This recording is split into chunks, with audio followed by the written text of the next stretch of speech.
সূরা আসরের ভিতরে আল্লাহ রাব্বুল আলামিন আবার বলেছেন, চারটা কসম করার পরে আল্লাহ রাব্বুল আলামিন বলেছেন, ওয়াল আসর ইন্নাল ইনসানা লাফি খুসর।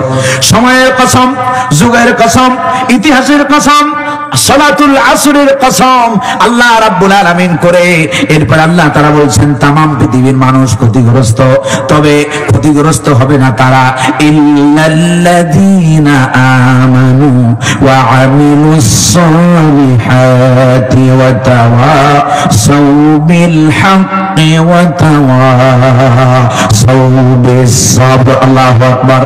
এখানে দুইটা, তার মানে হলো পরকালীন সফলতার জন্য ঈমান লাগবে, আমলে সালেহ লাগবে।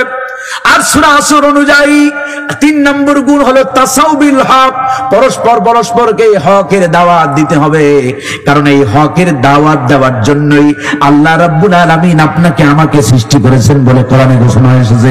আল্লাহ রাব্বুল আলামিন বলেন, কুনতুম খায়রা উম্মাতিন উখরিজাত লিন-নাসি তা'মুরুনা বিল মা'রুফ ওয়া তানহাউনা আনিল মুনকার। আল্লাহু আকবার। আল্লাহ তাআলা বলেন, তোমরা হলে উত্তম জাতি, তোমাদেরকে মানবতার কল্যাণের জন্য তোমাদেরকে সৃষ্টি করা হয়েছে। মানবতার কল্যাণ কেমনে হবে? যদি দুইটা কাজ করো, একটা হলো তা'মুরুনা বিল মা'রুফ, সৎ কাজের আদেশ যদি তোমরা দাও, আর 2 নম্বর যদি মানুষদেরকে ওয়া তানহাউনা আনিল মুনকার, অন্যায় থেকে যদি বাধা দাও, এর মাধ্যমে মানুষের কল্যাণ হবে। এটাকেই বলে তাসাউবিল হক। আর এই হকের কাজ করতে গেলে যখন বাধা আসবে, নানান বিপত্তি আসবে, জেল আসতে পারে, জরিমানা আসতে পারে। নবীজির মতো শিবহে আবি তালেব, নবীজি আমার জেল খেটেছেন 3 বছর। কত বছর? আর আমাদের দেশের এক শ্রেণীর লোকেরা, আল্লামা দেলোয়ার হোসেন সাইদি যখন জেলখানায়, এক শ্রেণীর মৌলবী নামের কলঙ্ক, তারা বলতো কয় অন্যায় করছে বলেই তো জেলখানায়। বলছে না? এক শ্রেণীর মৌলবীরা বলছে। আজকেও সেই মৌলবীরাই উল্টাপাল্টা ফতুয়া দেয় ইসলামী আন্দোলনের বিরুদ্ধে। ইসলামী আন্দোলন করতে হইবে, তোমাদের থেকে ফতুয়া নিয়া এমন দুর্দশা ইসলামী আন্দোলনের জীবনে আসে নাই, ঠিক কিনা? কারণ এখানে আলেমদের অভাব নাই, তোমাদের থেকে ফতুয়া নিয়া আমাদের চলতে হবে না ইনশাআল্লাহ। আমরা ইসলামী আন্দোলন করি মিয়া সাহেব, বয়স তো কম হয় নাই, এত বয়সে এই বয়সে এই রকমের আন্দাজে ফান্দাজে কথা কেমনি বলেন? কারা বলায় সেটাও জাতি বোঝে, ঠিক কিনা? আল্লাহ তাআলা আমাদেরকে বোঝার তৌফিক দান করেন, বলি আমিন।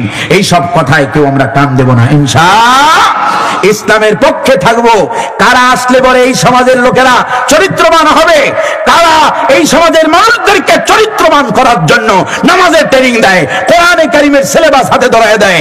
আমাদের সিলেবাস গুলো দেখেন, আমাদের একটা সিলেবাসের ভিতরে ওরা আমাদের বিরুদ্ধে যে সমস্ত প্রপাগান্ডা বিরোধিতা করে, ওরা আমাদেরকে বলে আমরা নাকি সাহাবা বিদ্বেষী। নাউযুবিল্লাহি মিন যালিক। সাহাবা বিদ্বেষী আমরা, আমাদের বিরুদ্ধে এই অপবাদ দাও। আমাদের কোন একজন, কোন নেতা আছে যে সাহাবায়ে কেরামের বিরুদ্ধে কথা বলেন? একটা ইতিহাস দেখাও।